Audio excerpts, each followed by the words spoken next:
नमस्कार. साडेसाती साडेसाती हा शब्द म्हणजे धडकी भरणारा शब्द आहे.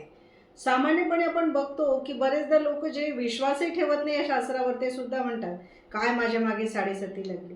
म्हणजे साडेसाती म्हटलं की भीती, टेन्शन, खूप सारा संघर्ष. पण प्रत्यक्षात साडेसाती हा शब्द जेवढा बदनाम झाला आहे, ज्योतिषकारांकडूनही तो बदनाम करून घेतला, काही उत्तर मिळालं नाही, तर साडेसाती असं म्हटलं जातं. पण साडेसाती म्हणजे भीती, टेन्शन, संघर्ष हा एक पूर्णतः गैरसमज आहे. साडेसाती जर आपण समजून घ्यायची म्हटली तर साडेसाती म्हणजे आपली जी जन्मराशी असते त्या राशीच्या आधी शनी असणं, त्या राशीसोबत शनी असणं आणि राशीच्या पुढच्या राशीला शनी असणं म्हणजे साडेसाती. आणि ही जी प्रत्येक राशी म्हणजे जसं एक उदाहरण घेतलं आपण की कुंभ राशी, तर मकर राशीला जेव्हा शनी येतो तो 2.5 वर्ष असतो, कुंभ राशीला 2.5 वर्ष असतो आणि त्याच्या पुढची मीन रास त्याला 2.5 वर्ष. म्हणजे हे असे तिन्ही प्रकारचे 2.5 जे भाग आहेत त्याच्यावरनं 7.5 वर्ष होतात, म्हणून त्याला साडेसाती म्हणतात. पण असं सामान्यपणे म्हटलं जातं की माझी कुंभ राशी आहे, मग कधी संपणार आहे माझी साडेसाती.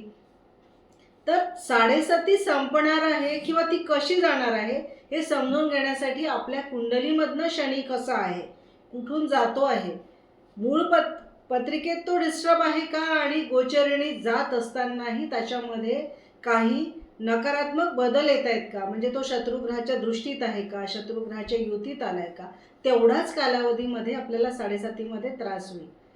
म्हणजे उदाहरणादाखल सांगायचं झालं तर आपल्या कुंडलीतनं शनी भाग्यातनं जात असेल तर तो भाग्योदय करेल. म्हणजे शास्त्रामध्ये दिलेलं आहे, पाराशरीमध्ये दिलेलं आहे की स्थानहानी करो जीवा, जीवा म्हणजे गुरु, स्थानहानी करो जीवा, स्थान वृद्धी करो शनी. म्हणजे शनी हा स्थानाची वृद्धी करतो, वृद्धी म्हणजे वाढ, ग्रोथ करतो, मग भरभराट करतो. मग भाग्यातून जात असेल तर भाग्याची भरभराट करेल, नवीन संधी देईल, भाग्योदय घडवेल. जर कोणी युवक बेरोजगार असेल तर नोकरी मिळण्याचे चान्सेस किंवा व्यवसायामध्ये गती मिळण्याचे चान्सेस मिळतील. जर तो शनी लाभात असेल तर लाभात असेल तर तो लाभाची वृद्धी करेल. नोकरीवाला असेल तर प्रमोशन देईल, बिझनेसमॅन असेल तर त्याच्या व्यवसायामध्ये प्रगती होईल. तो जर पंचमात असेल आणि शिकणारा असेल तर त्याचा एज्युकेशनल प्रोग्रेस चांगला होईल. आपल्या कुंडलीतनं तो कुठून जातो आहे याच्यावर खूप काही अवलंबून आहे.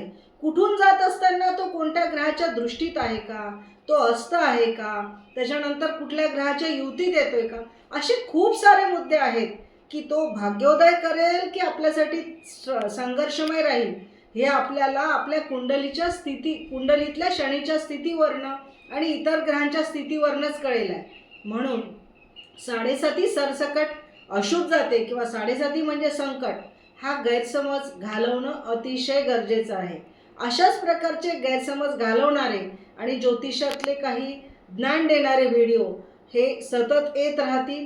खूप खूप धन्यवाद.